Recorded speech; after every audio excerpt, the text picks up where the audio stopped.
I'd like to thank everybody for coming out this afternoon. My name's Lieutenant Steve Lawrence. I'm the Deputy Fire Marshal, St. Pete Fire and Rescue. We wanted everybody here because St. Pete is talking about being proactive for COVID-19, and we have some people behind me that are going to talk. I want to first introduce the mayor. He's going to come up and talk a little bit about the COVID-19 and our initiative that we're taking to be proactive in this time of crisis. Distance. Good afternoon, everyone. First off, it's my thanks to St. Pete Fire Rescue for everything that they do every day, but especially in times like this. Our first responders here in St. Petersburg are simply the best, and we want them to be and to feel safe. And so the goal of what you're going to hear and learn a little bit about today is exactly that. It's to better protect our men and women of the St. Pete Fire Rescue while also protecting the residents of the city of St. Petersburg. It is vitally important that individual exposure to this virus doesn't create an uncontainable situation. We are, as a city, committed to public health and safety, and today is yet another example of that commitment and an illustration of that commitment. So I'm going to turn it over to Chief Large, who's going to tell you a little bit more about this program and what we're doing to make sure that the men and women who serve us are safe and the community that they serve remains safe. Thank you. Chief? Well, thank you, Mayor, and good afternoon. Thanks for being here. We really appreciate you getting the word out on what's going on with St. Pete Fire and Rescue right now. When this pandemic started, early on, we saw the impact in state of Washington that that fire department lost 27 members to isolation or quarantine. That's a big hit to your resources and your workforce that's expected to be ready, especially during a time like this. So we started looking at ways that we can prevent an impact to your resource, your St. Pete Fire and Rescue, and created a pilot program in partnership with Sunstar. We actually have already deployed COVID-only units. And what that means is when the call comes in and we suspect it's a COVID call, we'll dispatch these units to that. That way we can reduce the exposure to all of our personnel and limit it. These are specialized units as far as what we've done precautionary. The individuals have had specialized training.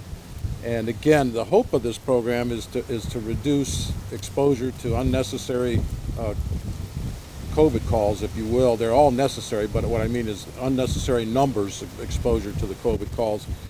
And that way keep those valuable resources in place, because we still have a lot of calls to respond to of the normal daily emergency nature, and we have to have the resources to do it, and we don't want to be crippled by this pandemic in any way. So again, in partnership with Sunstar, we've started this pilot program, and should this pandemic continue to grow, we are optimistic that this program will prove valuable, that it can be expanded throughout the county. As you know, we have a county-wide EMS system here, so everybody's interested county-wide in how this pilot program will work and the success of it. We're still going to have calls that we don't know, and we're still going to have exposure, but again, if you look at the ultimate objective is to reduce that as much as we possibly can. We want to ensure that our citizens continue to get that outstanding care that St. Pete Fire and Rescue and its partners such as Sunstar continue to provide day in and day out. So with that, I'm going to open it up to questions, and I have a representative of Sunstar and our rescue chief here, and they'll be able to answer specific questions. We'll be able to show you the vehicles, and we will have a demonstration of the protective equipment that the individuals on this will have. We want the public to see that so they understand that it's a preventative measure, a protective measure, that it doesn't indicate anything of risk to them when we show up. So we want to make sure we get that word out and we convey what we're doing and we keep everybody informed. And I think it's important. The mayor's been very front and center and given a lot of messages. I want to add to that. It's just being smart right now and listening to everything that the experts are telling us to do. We need to do them. Nobody's been shown to be untouchable in this, and I think that we need to pay attention. We need to protect our loved ones, our community, our family, our friends, everyone, by listening and doing everything that the experts are telling us to do. This is a small component of it. There's a lot that each person's responsibility falls on them to do, and let's move forward together and get through this. And with that, Chief Womack, if you want to come up.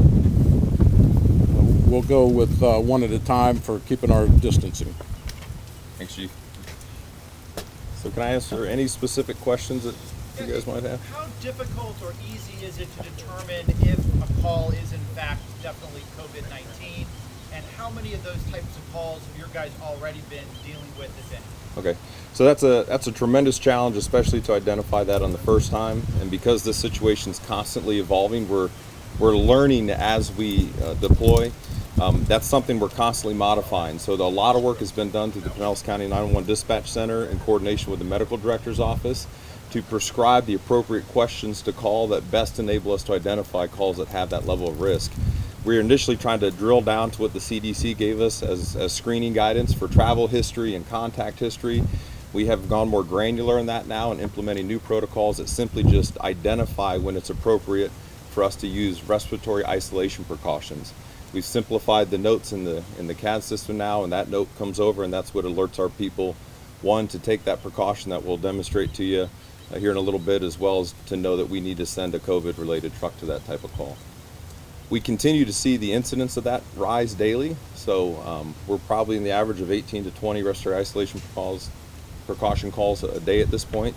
But as we fine-tune our surveillance processes to detect that, we anticipate that we'll see that number continue to rise, as well as the community event continues to mature. We'll see that rise as well. So the idea is to get our footing now, so that when that demand hits, that we're prepared for it. But it sounds like these guys are going to be pretty busy and inundated just with those calls alone. Yeah, and I think the people working this truck, the personnel working this truck on the fire side and the Sunstar side, warrant special acknowledgement. So these are individuals, employees, first responders that have volunteered to put themselves at the tip of the spear, so to speak, for the organization to not only protect the community the way they've sworn to do, but also to protect their fellow brothers and sisters in the first responder services so that they can stay healthy to continue to answer 911 calls. So it really is a call to duty, and these members have stepped up. And as a result of that, they're pulled out of the stations, so they're not responding from stations. We've identified several locations around the city that we can deploy them out of to keep them separate entirely from the workforce. So their whole work cycle and structure, they're kind of living in tents, so to speak, until we get through this thing, working a much more demanding schedule as a result of the initiative and the efforts. What are the modifications you made? I saw some of the stuff was covered up inside the truck. What have you done differently inside these vehicles? So the goal inside the vehicle is to make it easier to decontaminate the vehicle in between calls. So a lot of what you see in here isn't necessarily about the contagiousness of the virus. It's about our ability to quickly clean the truck so it can get back in service to answer the next call. So a lot of those efforts are about eliminating the nooks and crannies, creating smooth, flat surfaces that our decontamination solution then can be easily applied to decontaminate, kill the virus off, make the cab clean so we can get back in service as soon as possible. Is this in any way in response to any of your firefighters being exposed and placed in quarantine? If so, how many firefighters do you have in quarantine? So this is an effort to prevent that. Some of the firefighters that we've had to put in an isolation, 14-day isolation directive, were exposures that were undetected through the dispatch system. So we're really attacking this problem from several facets. First is we've increased the direction to use PPE, or the breathing mask. The N95 mask are very familiar with at this point on every EMS response. The first provider on scene, the first clinician, does what we call a standoff assessment. So when we first approach the patient, we maintain a distance of 6 feet, and we begin to question the patient to get a better idea of the risk associated with this call. And that determines how much more of that personal protective equipment that we don. The individuals that we had on a 14-day isolation thus far during this event, some were exposed or potentially impacted very, very early on before we really understood where we were, where the community spread. And then some of the other individuals that are currently on that isolation order were exposed before we expanded the PPE guidance. we continue to try to move our efforts ahead of the development of the pandemic in our local community. How many people are on quarantine right now? Well, we don't have, so I want to clarify that too. That's actually a nice opportunity to be very specific about the terminology. So these are our self-isolation directives. It's different than a quarantine. Only the Florida Department of Health can issue a quarantine. They're the only ones that carry that legal authority to quarantine an individual. Thus far throughout the state, they have not had to do that. People are being mindful when they get those self-isolation directives. We provide the CDC guidelines on how to effectively self-isolate, and then they do that for a period of 14 days. We currently have 8 of our members at Fire Rescue on that self-isolation order. In total, we've had 17 on it before that have been released, so overall we've had 25 of our members impacted on that so far, and then Richard Chomp with Sunstar would have to give you his numbers. I don't have theirs. Is this one of the locations where the trucks will be based out of, and will they be sitting out in their trucks to isolate, or will they actually use this facility as like a makeshift kind of fire station? Yeah, so there's 3 locations in the city that we're utilizing for our personnel. It's here, Fossil Park Rec Center, and then Campbell Park Rec Center. Those are intentionally decided through the data, so those give us the best footprint to cover the community and the shortest drive time from those 3 locations. And then we're also facilitated through Sunstar Paramedics South Supply Hub. And that's a huge partnership, so we've invited them here to be a part of this today because this whole strategy comes together as a true partnership between our 2 organizations, where they are helping us to facilitate the logistics and the dispatching piece that enable our units to move out of the fire stations and into these temporary locations. So our people they're meant to be able to use this as a station location, but the reality of it is they spend most of their time in the truck throughout the day. But this gives them somewhere where they can come, change a uniform if they get soiled, get a shower off, take a quick meal break if they need to before they get back out on the street. But most of their time is spent in the vehicle. When did they go live? So this started yesterday with 2 units from St. Pete Fire Rescue and 1 unit from Sunstar Paramedics. Tomorrow it expand to 3 units for St. Pete Fire Rescue and 3 units for Sunstar Paramedics. How hopeful are you that this is going to help maybe save some lives and also keep your guys' force intact? Yeah, well, extremely hopeful. That's why we're investing the time and the energy in it that we're doing. We understand that if we're going to be successful in our community as this ramps up, that we need to be proactive. So, we need to be boarding up the windows before the wind starts to blow, so to speak, and that's really what this effort's about. We want to learn while there's still a calm before the rush of demand increases. Go ahead. Will these firefighter paramedics be tested frequently? So we still follow purely the CDC and DOH guidelines. Testing only occurs if there's symptomatic reasons to necessitate it. And there's several reasons in that. We can't afford to just expend tests because they're still in limited quantity. But 2, you could end up testing just before the virus has had its full incubation period. So you could prove negative today and be positive tomorrow. So we're adhering to the CDC guidelines of symptomology and contact exposure as determinant of whether we should test or not. Is your department doing daily temperature checks? We are not doing daily temperature checks at Fire Rescue, but we are doing the symptomology assessment. The temperature checks do prove to be challenging at this point still as far as sourcing appropriate thermometers, as well as getting a system down that can be accurate enough to determine if the temperature is febrile or not. Fever is a late sign indicator, so the other symptomology that's provided through the CDC and Department of Health are the indicators, and that's really the best way to be ahead of it. If we can identify those symptoms in our personnel, we'll be able to identify individuals at risk before a fever ever shows up. Chief, what can the residents of St. Petersburg do to help first responders as a community effort to fight the disease? No, that's an excellent question. What they can do is heed the guidance that's being issued from the mayor and his administrative team, as well as from the county government, state government, national government, right? Mind the isolation orders, mind the stay at home. Don't go out unless you absolutely need to cover some necessity of life. That helps keep our people safe.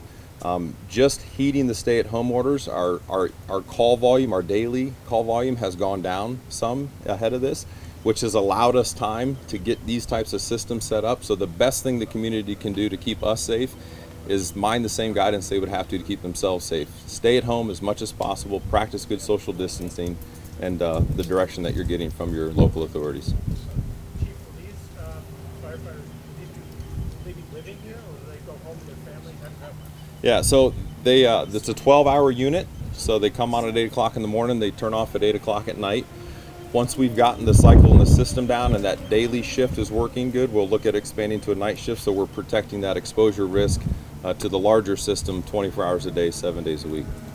But there's not a place for them, so for this 30-day period, or if it goes longer than that, they'll be going home. Correct. At night. Yep. Yeah, so they're fully protected when they're here. You know, we've got them in the best PPE that meets all the standards requirements. We give them the full decon facilities to be clean and fresh. So when they go home, they leave everything that they experienced here, and then they go home in a safe fashion so they don't put their family at risk at home. Volunteer, or were they chosen? How was Yep. So these are we put out a request for volunteers, and these individuals raise their hand and step forward, and that's generally the nature of first responders. You know, they're always wanting to help and help as much as possible. So that's why I start off with that. They deserve special acknowledgement and recognition for taking on more than the normal risk associated with this event to keep the community and their colleagues safe.